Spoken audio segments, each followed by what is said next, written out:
Hello everyone, my name is Michael Humphrey.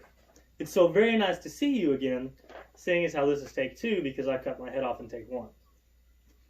So I would like to talk to you about my research today.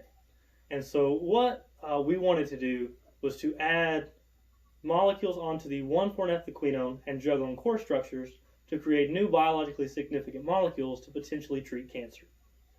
And so we wanted to do this because naphthaquinone and juglone are both medically privileged structures that on their own show a large variety of medicinal properties such as anti-cancer and anti-tubercular. So we hypothesized that by making the molecules more complex and by adding groups, we would be able to make them more effective in treating cancer. And so here we see juglone and 1,4-ethylquinone, and we want to use Michael addition to add amino acids, which was the group we chose, onto this position right here.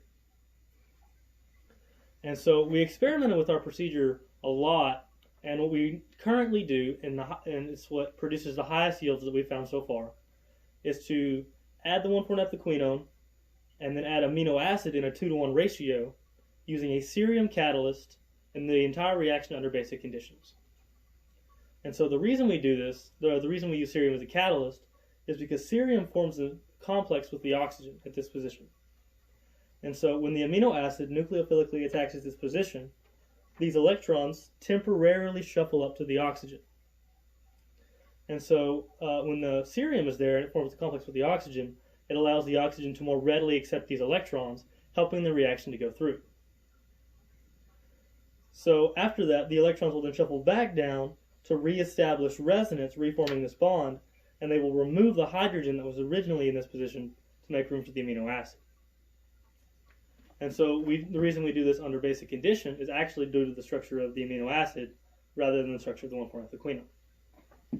So the amino acid, every amino acid, contains a carboxylic acid and an amino group. And so we hypothesized that the carboxylic acid was donating its hydrogen to the nitrogen in this position right here, giving it a positive charge. And so when the nitrogen had a positive charge, it would not attack nucleophilically at this position. However, when we did the reaction at basic conditions, it removed the hydrogen from this nitrogen, and we got much, much better yields for our reaction. And so after we performed the reaction, we tested for product using a variety of methods like TLC, NMR, and mass spec, and UV. So using these methods, we did fairly conclusively prove the existence of our products. So after confirming the existence of our products, we then sent our products off to UAMS for biological testing. And we were happy to report that several of our conjugates did in fact show anti-cancer properties. And so using this as kind of a proof of concept, we started to look for other directions we could take the research.